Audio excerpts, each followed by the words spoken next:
Boleh, insyaAllah.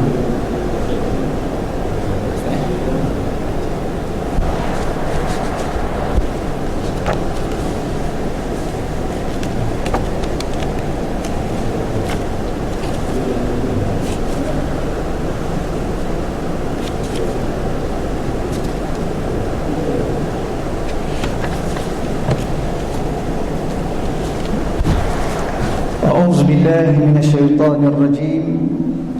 بسم الله الرحمن الرحيم. السلام عليكم ورحمة الله وبركاته. الحمد لله رب العالمين، والعاقبة للمتقين، ولا عدوان إلا على الظالمين. أشهد أن لا إله إلا الله وحده لا شريك له، وأشهد أن سيدنا محمدا عبده ورسوله. اللهم صل وسلم وبارك على سيدنا محمد وعلى آله وأصحابه ومن تبعهم بإحسان إلى يوم الدين. اللهم اشرح لنا صدورنا يا الله، kelapangkanlah hati-hati kami ya Allah. Wahassin akhlaqana wa adabana ya Allah, elokkanlah akhlak-akhlak kami dan adab-adab kami ya Allah. Wa yassir lana umurana fid dunya wal akhirah ya Allah, Engkau permudahkanlah segala urusan kami sama ada di dunia dan di akhirat ya Allah.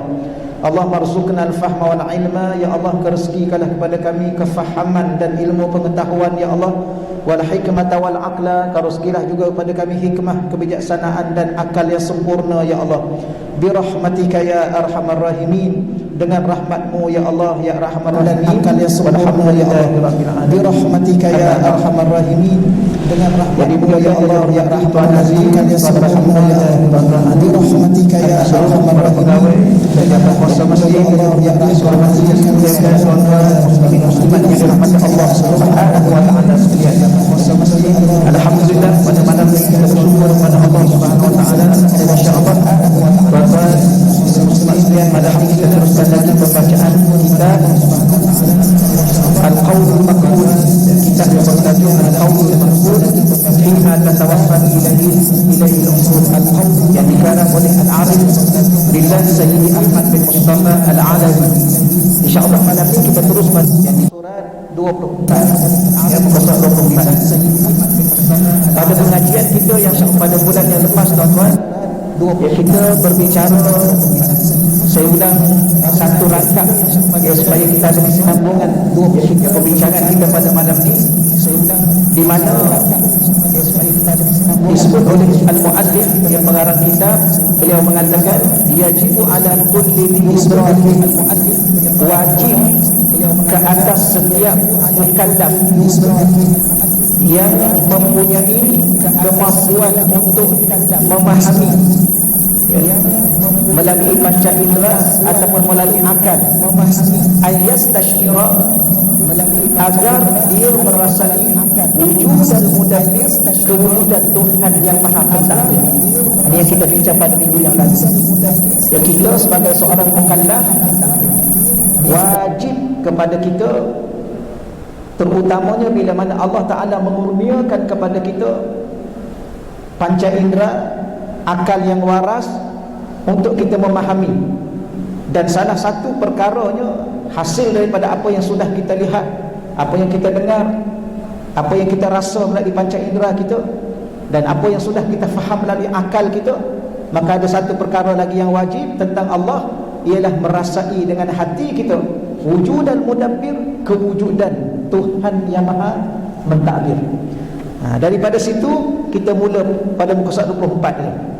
Wa qauluna, perkataan kami, ya, pada perenggan pertama tu, yastashiru wujudal mudabbir, perkataan kami berkait dengan merasai kewujudan Allah sebagai al-mudabbir, sebagai Tuhan yang mengurus takbir, iaitu yang bermaksud yastahdiruhu ziyadatan alal ikrari bihi, iaitu merasai kewujudan Maha Pentadbir dengan suatu rasa penghadiran atau rasa menghadirkan wujud Allah di dalam hati kita, alal ikrar, ziyadatan alal ikrar, sebagai suatu tambahan, bukan sekadar membuat pengakuan semata-mata. Ini tuan-tuan sekalian, ini dari segi matan teks. Jadi bila mana saya dengan tuan-tuan sudah beriman dan sudah memahami dan sudah memahami, maka perlu satu perkara lagi dalam diri hidup kita sekarang ini, ialah merasai wujud Allah. Apa merasai wujud Allah? Sentiasa menghadirkan rasa wujud itu dalam diri kita, dalam hati kita. Persoalan yang kita nak timbulkan ialah berkait dengan rasa. Tahu, faham, ada rasa tak? Yang inilah tuan-tuan sekalian. Maka wajib kita semua menghadirkan rasa Allah, iaitu Tuhan yang maha wujud. Bukan sekadar faham dan mengakui dan merasai itu sebagai suatu tambahan kepada apa yang sudah kita imani, kita percayai, kita ikrar, kita buat pengakuan. Tuan-tuan, perkataan syahadah ni, tadi pun kita buat pengakuan, kita ucap syahadah dalam rukun solat at-tasyahhud. Apa makna syahadah? Pertama, syahadah ni ialah ilmu.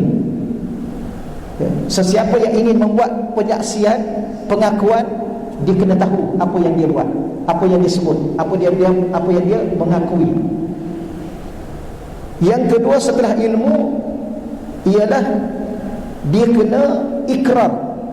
Ikrar ni bahasa apa kalau kita tengok? Ikrar ni bahasa Arab, bahasa Melayu kita nak cakap apa ya? Membuat pengakuan ke apa? Pertama ilmu.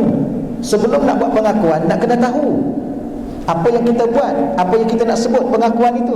Yang kedua ialah ikrar.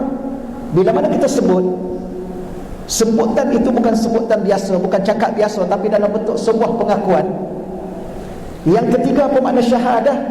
Syahadah ni ialah i'lan, memberitahu bahawa diri kita ini adalah sebagai seorang yang beriman kepada Allah.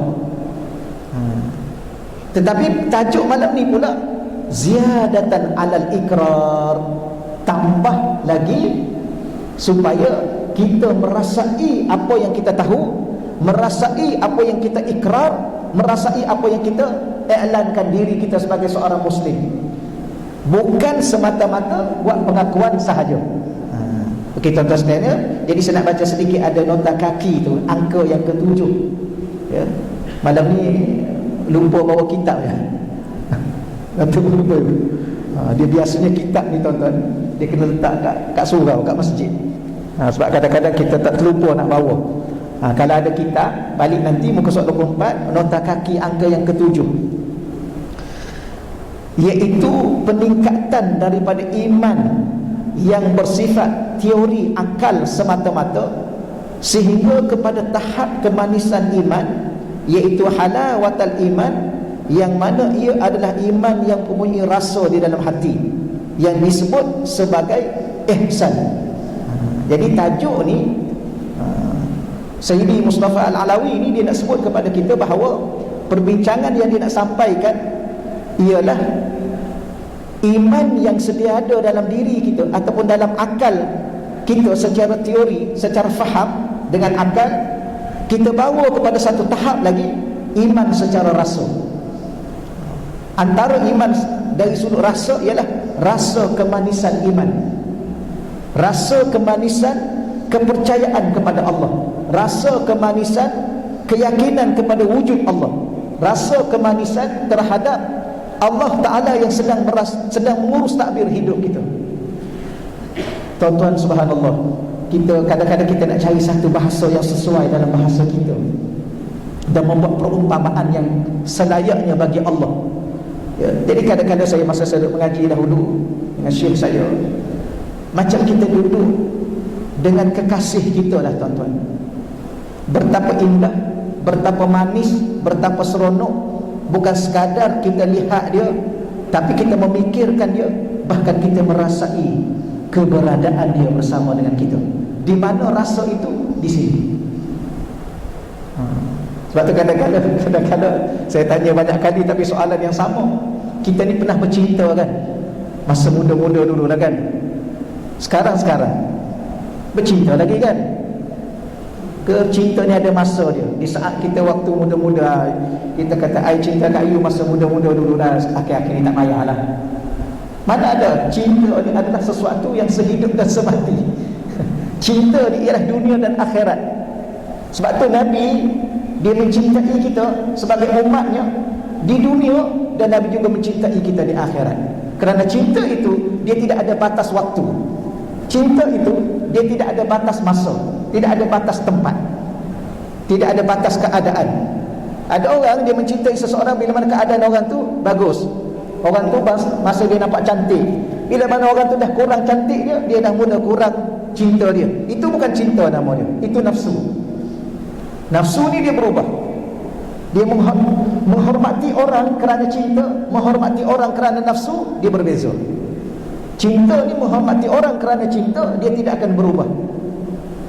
Sebagaimana Allah Subhanahu Wa Taala, walaupun kita ni hamba yang beriman, kadang-kadang taat, kadang-kadang Allah Ta'ala ni dia melihat kita maksiat, Allah masih mencintai dan menyayangi kita.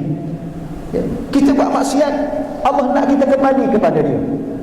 Selagi mana kita tak kembali kepada dia, dia menuntut kita supaya kita bertaubat. Apa makna taubat? Kembali kepada dia. Kenapa? Kerana dia mencintai kita. Terutamanya kita adalah umat kepada kekasihnya. Jadi saya ulang lagi sekali tuan-tuan, maka bicara kita pada malam ni ialah untuk membawa iman kita kepada satu langkah ke depan, satu tahap ke depan. Bukan sekadar iman dengan akal. Ada ulama dia mengatakan al-imanul aqli. Iman kepada Allah, percaya kepada Allah, yakin kepada Allah, sekadar bergantung dengan faham akal. Kenapa kena beriman pada Allah? Akal mengatakan kalau tidak beriman kepada Allah, maka manusia itu akan jadi kafir. Betul? Maka terhenti di situ, kita tidak mahu. Kenapa beriman pada Allah? Kerana akal kita memahami bahawa wajib kita beriman pada Allah untuk melayakkan diri kita sebagai seorang Muslim yang mukmin. Tetapi hati kita mesti merasai kemanisan iman itu. Kerana apa? Kerana iman kepada Allah bukan sekadar bimbang-bimbang kita jadi kafir, tidak semata-mata begitu sahaja, tetapi iman kepada Allah kerana rasa cinta kepada Allah, rasa rindu kepada Allah, rasa wujud Allah. Bila mana rasa wujud Allah, dia akan rasa kebesaran Allah. Bila mana rasa wujud Allah, rasa keagungan Allah. Bila mana rasa wujud Allah, rasa kesempurnaan Allah. Bila mana rasa wujud Allah, rasa kemurahan Allah. Yang ni apa nama dia? Al-Ihsan. Iman, Islam, iman, ihsan. Apa makna ihsan? Dalam nota kaki angka yang ketujuh tu, iaitu anda menyembah Allah, anda beribadah kepada Allah dengan penyaksian hati, seolah-olah hati itu melihat Allah. Apa makna melihat Allah dengan hati? Merasai wujud Allah. Okey, selesai insya-Allah situ. Jadi kenapa saya ulang balik sikit tuan-tuan sekalian, kenapa kita kena sentiasa hadirkan dalam hati kita kewujudan Allah, rasa wujud Allah, untuk menambah lagi supaya kita tidak semata-mata terhenti kepada ikrar sahaja. Okey, selesai. Wal muradu bil wujud. Kemudian kita akan bahas yang dimaksudkan dengan wujud. Kita nak rasa wujud Allah. Apa makna wujud? Maka disebutnya ialah wal muradu bil wujud, yang dimaksudkan dengan wujud. Wujud tu kita dah tahu dah apa makna wujud, ada. Jadi apa yang dimaksudkan dengan ada? Apa yang dimaksudkan dengan ada? Boleh ya? Maka kainunatul haqqil an wa qabla al-an wa ba'da al-an. Itu maksud dia. Adapun maksud wujud itu adalah kewujudan al-haq, kewujudan Tuhan yang maha benar. Al-an, sekarang ini. Wa qabla al-an, dan sebelum ini. Wa ba'da al-an, dan selepas daripada ini. Lihat tuan-tuan, saya pernah sebut minggu yang lepas, minggu lepas pula, pengajian yang lepas. Bila mana kita beriman kepada Allah dan rasa wujud Allah, dan bila mana kita berbicara tentang Allah, Allah ni kita kena faham sebelum ini, sebelum adanya makhluk. Sekarang ini, sesudah adanya makhluk, akan datang nanti setelah hancurnya kiamat, makhluk-makhluk ini tidak ada. Maka Allah itu wujud sekarang dan sebelum daripada ini dan selepas daripada ini. Apa maksudnya? Iaitu huwa, dia adalah Allah. Cuma sekejap tu, tadi situ ada nota kaki tu, elok juga saya baca juga sedikit tambahan. Apa makna Allah itu wujud? Iaitu kewujudan al-haq pada ketika ini, sebelum ini dan selepas ini, iaitu rasa kewujudan Allah sepanjang masa. Itu mudah tersebut ya. Dalam hati kita kena sentiasa rasa wujud Allah sepanjang waktu, setiap saat, setiap ketika. Bukan rasa wujud Allah ketika di masjid, ketika baca Quran, ketika solat, ketika di pasar, ketika di pejabat, ketika di jalan raya, ketika di kampung. Macam mana? Yang ini maksudnya ialah biar hati kita sentiasa berterusan. Sedangkan kewujudan Allah tidak dibatasi oleh masa, bahkan tidak diukur melalui garisan masa. Ia hanya untuk memahamkan kita tentang kesentiasaan wujud Allah. Okey. Jadi perkataan Sayyidi Ali Billah, Imam Ahmad Mustafa Al-Alawi ini, jangan pula kita salah faham. Dia kata wujud Allah itu wujud sekarang, sebelum ini dan pada masa akan datang. Jangan pula kita faham kalau macam tu Allah terikat dengan masa lah. Sebab sekarang tu masa, sebelum ini masa, selepas ini masa. Cuma kita nak bagi tahu bahawa Allah Subhanahu Wa Taala ini sekarang, setelah ada makhluk, sebelum ni, sebelum ada makhluk, selepas ini, selepas selepas hancurnya kiamat makhluk ini, maka itulah Allah baqa. Sepatutnya dia akan kidam dan baqa. Cuma jangan kita salah faham bahawa dengan sebab sebutan begitu Allah terikat dengan masa. Tidak. Ya, Allah Subhanahu Wa Taala wujudnya dia tanpa dibatas oleh masa. Tapi kenapa sebut masa? Untuk diri kita, supaya jiwa dan hati kita merasai sentiasa wujud Allah. Tidak kewujudan Allah itu berwaktu. Tidak. Pada diri kita, mengukur pada diri kita.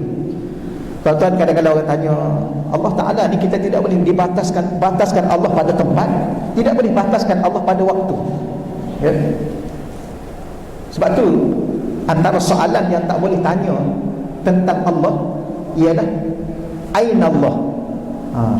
Tak boleh tanya di mana Allah, sebab di mana tu adalah menggambarkan tempat.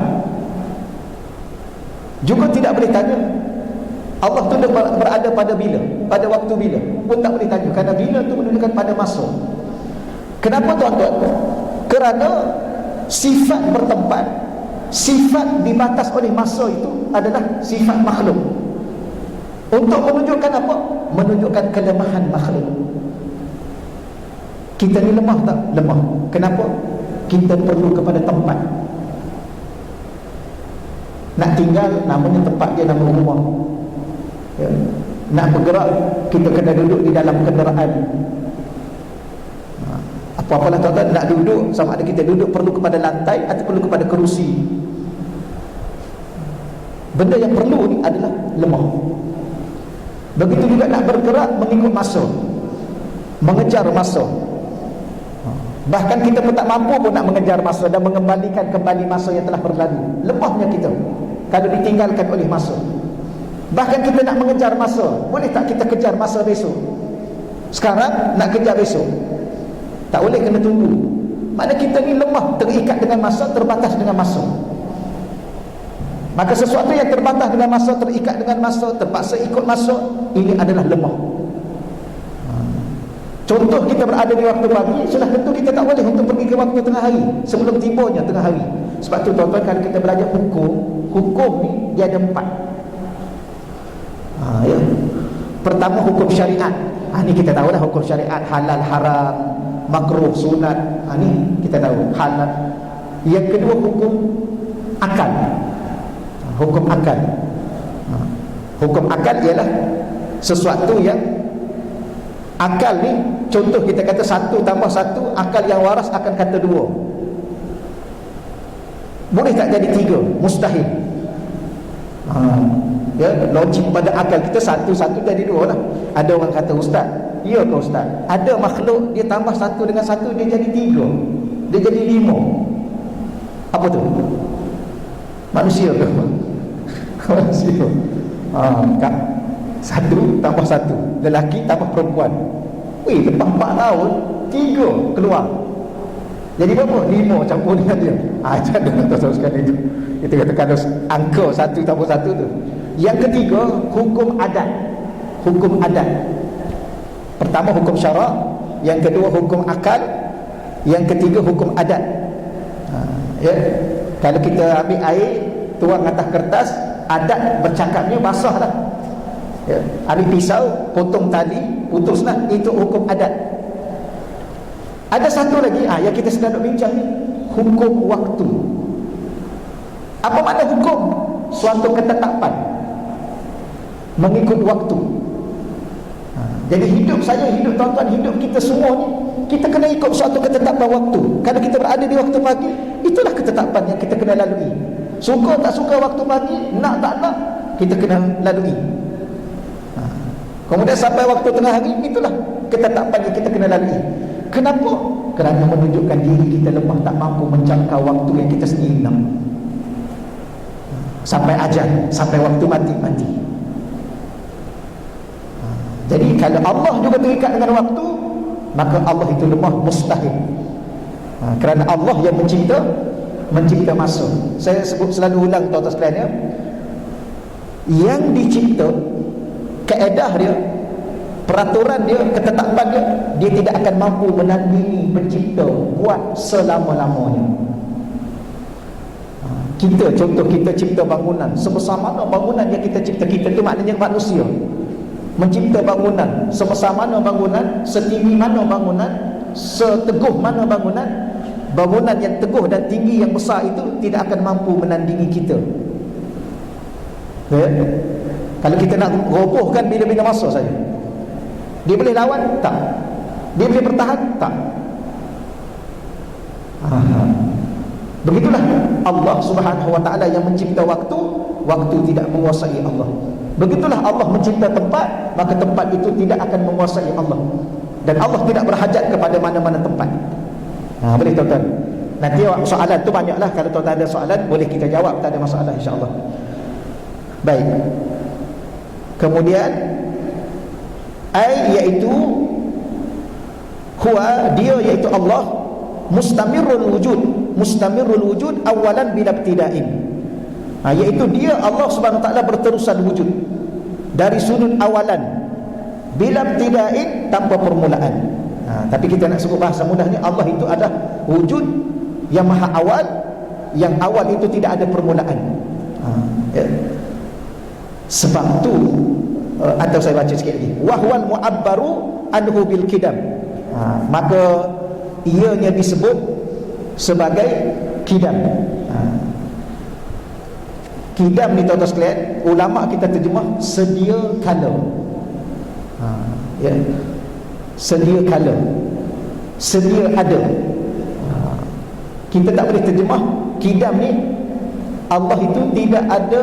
Boleh juga tuan-tuan dari segi bahasanya, bermula Allah itu ada. Kita tak boleh cakap begitu, kerana bila mana kita sebut bermula, maka berarti ada mula.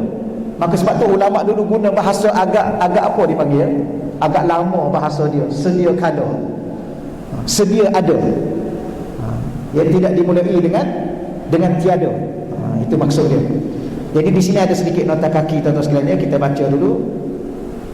Jadi wujud Allah wujud yang kidam. Apa makna wujud yang kidam? Iaitu wujud yang bila tidak, yang tidak ada permulaan. Baik, sifat kidam ialah sifat salbiyah. Sebagaimana sifat-sifat yang disebut seterusnya ialah baqa, kekal, mukhalafatuhu lil hawadis, yang qiyamuhu bi nafsihi, wahdaniyah. Semua sifat-sifat ini ada sifat yang disebut sifat salbiyah. Dia ada 5 sifat salbiyah. Tuan-tuan sekalian, saya yakin mungkin yang ni tuan-tuan pernah belajar dulu. Saya ulang secara ringkas. Lepas tu kita detailkan dalam perbahasan ini. Kita dah belajar satu sifat, iaitu wujud. Wujud ni dalam kategori sifat nafsiyah, ya, sifat yang dirujuk kepada diri Allah, zat Allah. Zat Allah itu ada. Kemudian adanya Allah tu ditanya bagaimana. Saya rasa boleh buka ke tuan-tuan itu sikit ya. Tapi duduk jauhnya okey dah tak? Arah-arah Allah SWT dia jadi lemas tuan-tuan, jadi terganggu, jadi sesak semput. Saya itu sikit sini. Saya ulang balik pada tuan-tuan. Baru sekejap tadi kita bahas tentang wujud, walaupun kita bahas tu terlalu amat ringkas, kerana saya yakin tuan-tuan dah cukup faham. Cuma yang kita nak tekankan pada malam ni ialah merasai wujud Allah secara berterusan dalam hati kita, dalam situasi apa pun kita berada. Dalam solat, di luar solat, masa baca Quran, tak baca Quran, masa berseorangan, masa ramai-ramai, masa di jalan raya, masa di rumah, di mana-mana pun, biar hati kita sentiasa merasai wujud Allah. Bagaimana wujud Allah tidak terikat dan dibatas oleh masa dan tempat dan waktu. Itu saja kita bahas. Akan datang ada perbahasan lain. Kemudian kalau kita tanya soalan lain, apakah sifat lain yang menggambarkan wujud Allah? Maka kata wujud Allah wujud yang kidam, wujud Allah wujud yang baqa, wujud Allah wujud yang mukhalafatuhu ta'ala lil hawadis. Wujud Allah wujud yang qiyamuhu bi nafsihi. Wujud Allah adalah wujud yang wahdaniyah. Boleh ya? Jadi wujud Allah wujud yang kidam, wujud yang tidak ada permulaan. Wujud Allah adalah wujud yang baqa, wujud yang tidak ada kesudahan. Wujud Allah adalah wujud yang qiyamuhu bi nafsihi, dia berdiri dengan sendiri. Dia tidak perlu kepada yang menciptanya, dan dia tidak perlu wujudnya bersandar kepada sesuatu yang lain. Lepas ni kita detailkan lagi tuan-tuan. Bagaimana wujud Allah? Mukhalafatu lil hawadis, tidak sama dengan benda yang baharu. Bagaimana wujud Allah? Wujud Allah adalah wujud yang wahdaniyah, wujud yang esa. Baik, 5 benda. Satu, wujud yang baqa, wujud yang kidam, wujud yang mukhalafatu lil hawadis, wujud yang qiyamu bi nafsi, wujud yang wahdaniyah. Ada 5 ni. 5 ni apa kata ulama? Sifat salbiyah. Apa makna sifat salbiyah? Sifat yang menafikan sesuatu yang tidak layak bagi Allah. Wujud kita wujud yang ada permulaan, wujud kita wujud yang ada kesudahan. Wujud kita terpaksa berdiri dengan yang lain, dicipta oleh yang lain. Wujud kita adalah sama. Kenapa? Kerana kita makhluk. Yang lain juga makhluk. Yang lain ada permulaan, dia ada permulaan. Bumi yang begini besar ni pun, langit yang begitu luas pun ada permulaan dan ada kesudahan. Wujud kita bukan wujud yang esa. Apa makna esa? Tunggal. Apa makna tunggal? Tidak berbilang-bilang. Apa makna tidak berbilang-bilang? Tidak berjuzuk-juzuk. Adapun wujud kita wujud yang berjuzuk-juzuk. Ya, ada bahagian kepala, ada bahagian tangan, ada bahagian badan, ada bahagian kaki. Kalau potong kaki, okey lagi. Potong tangan, okey lagi. Potong kepala. Sebab tu wujud kita wujud yang lemah. Kenapa wujud yang lemah? Kerana wujud yang berjuzuk-juzuk, yang tercantum-cantum. Ada lengan, ada tangan, ada lengannya, ada jarinya, jari pula ada sendinya. Yang ini lemah. Boleh terus sekalian. Tapi wujud Allah wujud yang esa, tidak berbilang-bilang pada zatnya, tidak berjuzuk-juzuk pada zatnya, pada namanya, pada sifatnya, pada perbuatannya. Yang akan datang kita detailkan bagaimana. Sebenarnya kalau belajar macam ni tuan-tuan, 2 kali datang lagi khatam. Okey. Jadi sifat yang 5 tadi tu adalah sifat yang dinamakan salbiyah. Apa makna salbiyah? Menafikan sesuatu yang tidak layak bagi Allah. Ini yang disebut.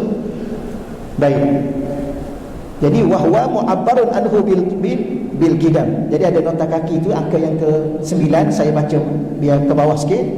Maka sifat-sifat salbiyah dinamakan juga sebagai sifat kerana ianya dinisbahkan juga kepada zat dan sabit bagi zat tersebut. Ya. Wujud bagi zat itu, walaupun ianya tidak berada pada zat, tetapi kerana hukumnya yang berkaitan dengan maknanya ditetapkan kepada zat. Boleh tuan-tuan sekalian, ya? Baik. Dia insya-Allah ke depan nanti juga kita akan belajar sifat dipanggil sifat ma'ani. Sifat salbiyah yang kita sedang duk bincang ni, baru satu ni, tidak detailkan lagi ni tuan-tuan, dia secara umum dulu. Kita baca satu persatu nanti. Iaitu suatu sifat, disebut apa tadi? Suatu sifat ianya tidak berada pada zat. Saya tanya ginilah pada tuan-tuan mudah, kadang-kadang baca kitab ni, ya, dia terikat. Tuan-tuan ada tak? Ada.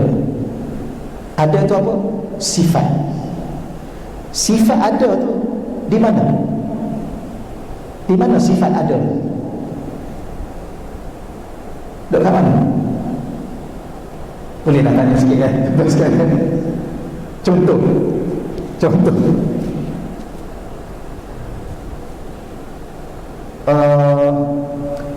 Kita nak kata apa dalam bahasa mudah, saya duduk itu dalam bahasa yang paling mudahnya.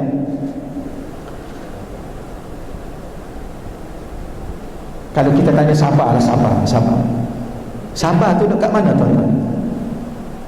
Ada Sabah tak? Ada. Sabah tu kat mana Sabah? Kat mulut,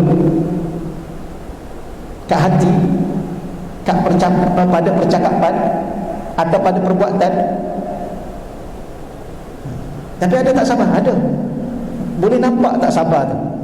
Sabah tak nampak, tapi perbuatan Sabah tu nampak. Sabah juga ada. Yang ada diri kita. Ada. Ada tu dekat mana ada? Jadi ini tak belajar lagi. Jadi dalam bahasa Arab, dalam pengajian tauhid, dia ada satu perkataan dinamakan amrun i'tibari. Satu bicara, satu perkara yang kita faham. Adakah benda tu ada pada diri kita? Betul-betul nampak ada? Perkataan ada tu, perkataan ada tu, nampak tak pada diri kita ada? Benda ada tu? Tak ada. Yang ada diri kita. Sama juga Allah Subhanahu Wa Taala. Bila mana kita kata Allah tu wujud, okey, Allah tu wujud. Bagaimana wujud Allah? Tidak ada permulaan bagi wujud Allah. Dalam bahasa Arab, qidam. Jadi tidak ada permulaan tu, nampak tak tidak ada permulaan? Tak nampak. Cuma dia kita boleh faham dengan akal kita bahawa Allah wujud, tidak ada permulaan. Perkataan tidak ada permulaan tu nampak tak? Tidak ada permulaan. Adapun saya dengan tuan-tuan ada permulaan. Bila nampak ada tarikh dia, ada hari dia. Di mana? Di hospital. Berapa tarikh dia? 9 hari bulan. Bulan berapa? Bulan 10 contohnya. Tahun berapa? Nampak benda tu. Allah tidak. Ni kadang-kadang tuan-tuan, kadang-kadang kita belajar ni, ada hari-hari tertentu dia datang dengan bahasa yang susah. Yang ni orang tak nak baca kitab lama, dia bahasa yang susah. Tapi insya-Allah jangan risaulah tuan-tuan sekalian. Tapi saya lebih suka memudahkan dengan cara yang saya sebut tadi. Bagaimana wujud Allah? Wujud secara tidak ada permulaan, yang namanya qidam. Okey. Baik, wa mustamirul wujud akhiran bila intiha. Dan Allah itu berterusan wujud akhiran bila intiha, dari segi akhirnya yang tidak ada kesudahan.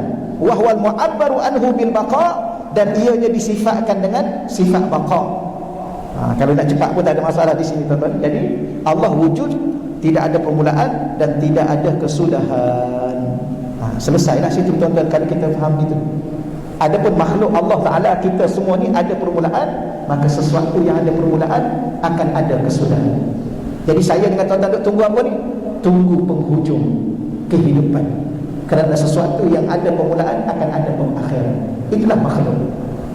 Allah tidak. Okeylah.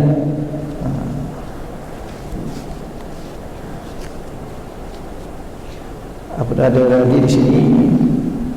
Tak apalah yang ini. Kita terus muka surat 26. Perbahasan di bawah tajuk qiyamuhu binafsih. Baik, kama yajibu alaihi aidan, sebagaimana wajib juga ke atasnya, ke atas seorang mukallaf, ayya'tarifa, supaya dia mengiktiraf. Apa makna mengiktiraf di sini? Beriman dan mengakui lahu, baginya, bagi Allah, bil ghina, ya, dengan sifat kekayaan, allazim li zatihi, yang terdapat pada zat Allah Subhanahu wa taala. Jadi Imam Ahmad Mustafa ni, Al-Alawi ni, dia memahamkan kepada kita dengan cara mudah apa makna qiyamuhu bi nafsih. Selalunya kita terjemah qiyamuhu bi nafsih ni Allah berdiri dengan sendiri. Ada dua makna tuan-tuan, Allah berdiri dengan sendiri ni ada dua makna. Satu makna, adanya Allah, dia tidak perlu menumpang di tempat yang lain. Dia boleh wujud dengan sendirinya. Saya bawa contoh macam ada pokok apa tu ya, pokok dedalu ke.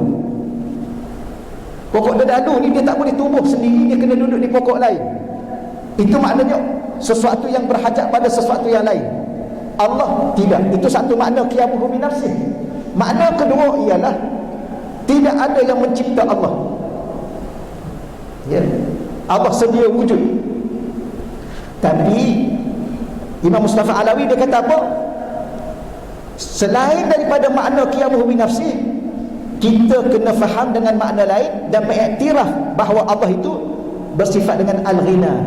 Jadi qiyamuhu bi nafsih ni apa makna lain? Kaya. Apa makna kaya? Kaya ni ialah tidak berhajat kepada segala-galanya. Itu kaya.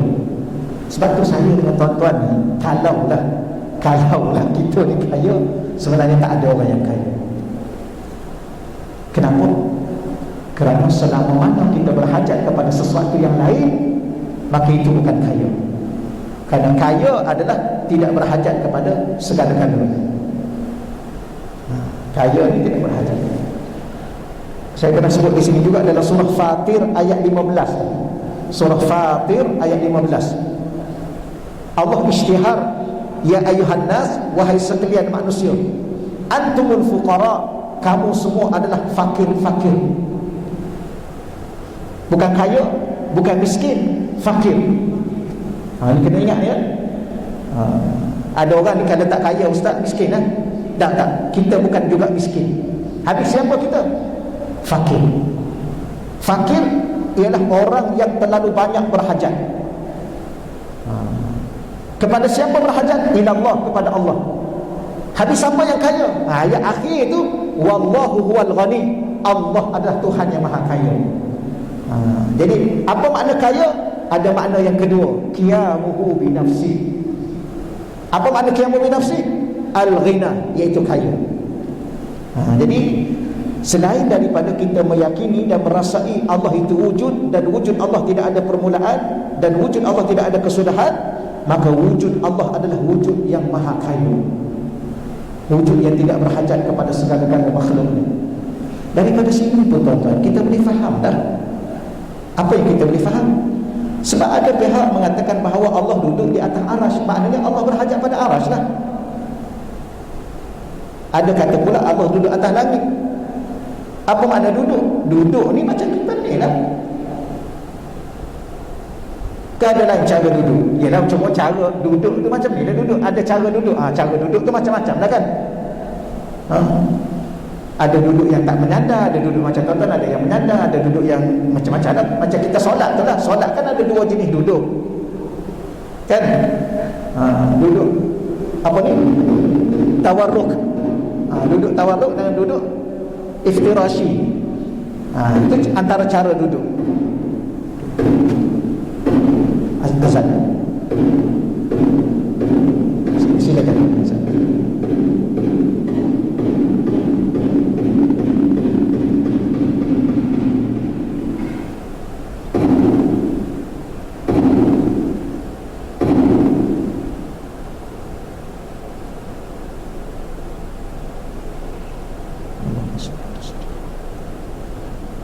Allahu Akbar, Allahu Akbar, Allah.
InsyaAllah kita buat kesimpulan, contohnya kesimpulan apa yang kita baca pada malam ini, pada sifat yang terakhir pada malam ini, iaitu sifat yang keempat, ya qiyamu binafsi. Jadi saya ulang lagi sekali pada tuan-tuan, kama yajibu, sebagaimana wajib, alaihi aidan, ke atas seorang mukallaf itu juga, ayya'tarifa, hendaklah dia mengiktiraf, yang mengimani dan meyakini serta mengakui, lahu, baginya, bagi Allah Subhanahu wa taala, bil ghina, iaitu bersifat dengan sifat kaya, al-lazim li zatihi, yang mana sifat kaya tersebut yang terdapat pada zat Allah Subhanahu wa taala.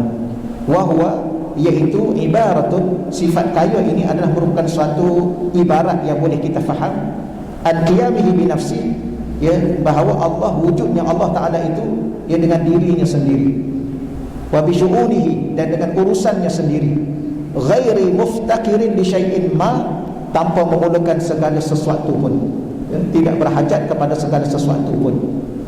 Jadi di sini kita dapat faham kesimpulan saya buat kepada tuan-tuan bahawa Allah tidak berhajat pada tempat, Allah tidak berhajat pada masa, Allah tidak berhajat kepada kita menyembahnya. Dia Tuhan yang disembah sebelum kita menyembah Allah. Allah Ta'ala itu ada Tuhan yang disembah Sama ada yang menyembah Allah atau tidak ada yang menyembah Allah, dia adalah Tuhan yang disembah. Dia adalah Tuhan yang esa. Sama ada kita mengesahkan Allah atau ada manusia mensyirikkan Allah, Allah adalah Tuhan yang Maha Esa. Sebagaimana kita boleh faham bahawa Allah Ta'ala Tuhan yang memberi rezeki. Sama ada dia bagi rezeki atau dia tidak bagi rezeki, dia Tuhan, tetap Tuhan yang memberi rezeki. Itu kita kena faham. Jangan pula kita kata Allah itu Tuhan yang mencipta, kerana dia mencipta langit dan bumi. Kalau dia tidak mencipta sesuatu apa pun, dia adalah Tuhan yang Maha Pencipta. Dia tidak berhajat kepada kita mengatakan dia Tuhan. Kalau kita tak kata dia Tuhan pun, dia adalah Tuhan. Dia tidak berhajat kepada segala-galanya. Jadi inilah akidah Ahlussunnah wal Jamaah. Ya, tiba-tiba kita nak letak Allah pada tempat itu, tempat ini, ikut suka kita sahaja kita nak letak. Ya, sedangkan dia tidak perlu kepada semua yang dia cipta. Dia dengan dirinya sendiri. Boleh tuan-tuan sekalian? Itulah apa yang kita belajar pada malam ini. Ada soalan? Kalau ada. Okay, silakan.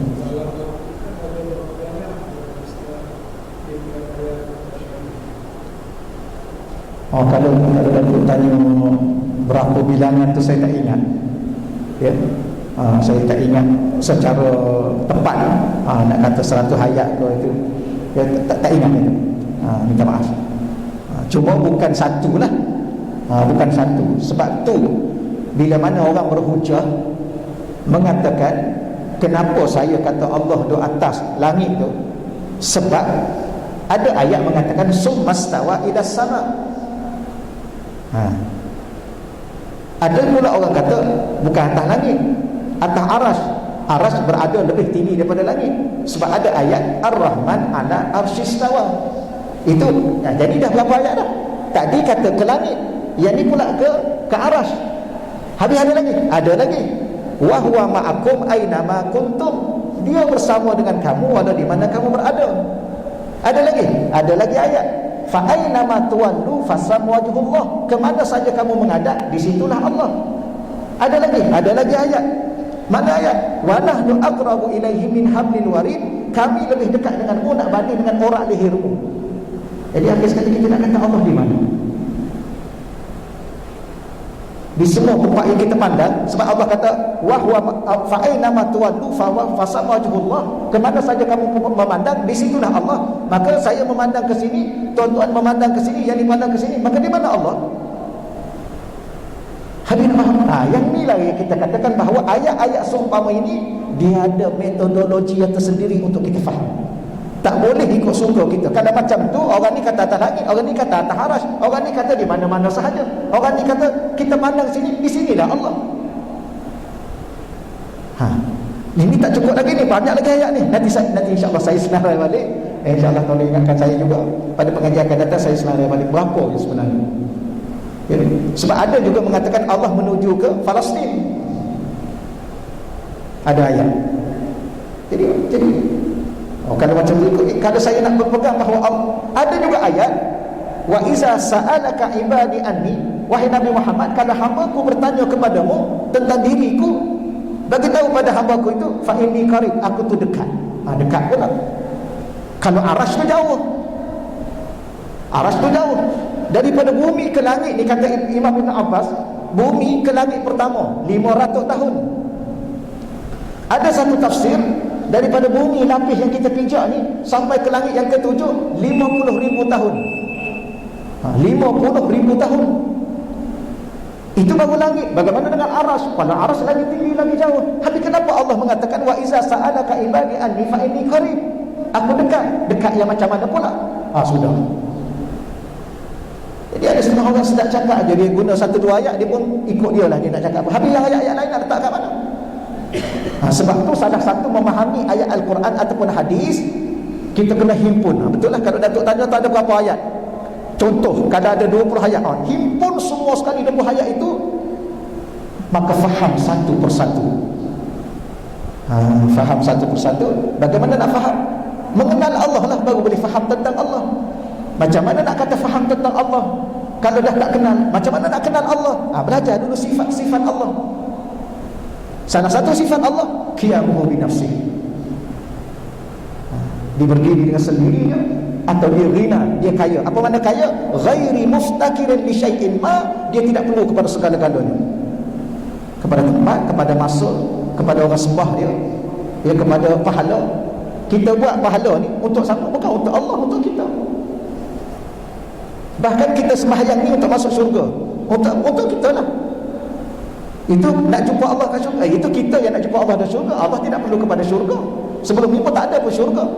Ini betul-betul sekali kalau benda-benda begini ni, insya-Allah lah kita bahas ke depan nanti, insya-Allah. Ya, setakat tu dahulu insya-Allah pada malam ni. Ya tuan-tuan, ya kadang ada soalan macam ni bagus jugalah saya. Sebab kadang-kadang saya pun mengajar ni, saya tidak suka. Kita kena ada kitab. Ya, saya tak suka mengajar tak ada kitab, ikut suka nak cakap tak boleh. Tapi tak boleh terikat sangat. Macam ni laju dah sikitlah. Ataupun nampak tak boring tak? Kalau dia baca kitab tadi ada yang nampak mengantuk dah sikit-sikit. Dia biasalah. Ni orang baru mengajar ni, tuan-tuan. Orang baru maknanya orang baru ni saya ni. Kalau orang nama Sayyugia, Syahdan, tu bahasa nama tu lagi lah. Tak apalah, walau bagaimanapun insya-Allah ya ke depan nanti kita harap Allah bagi kita faham dan mengenal Allah Subhanahu wa taala. A'udzubillahi minasyaitonirrajim. Bismillahirrahmanirrahim. Wassalatu wassalamu ala asyrafil anbiya'i wal mursalin wa ala alihi ajma'in. Allahumma rzuqna fahman nabiyyin wa hifdzal mursalin wa ilhamal malaikatil muqarrabin. Wa sallallahu ala sayyidina wa lana Muhammad walhamdulillahi rabbil alamin. Taqabbalallahu minna wa minkum ya karim. Allahumma shalli ala sayyidina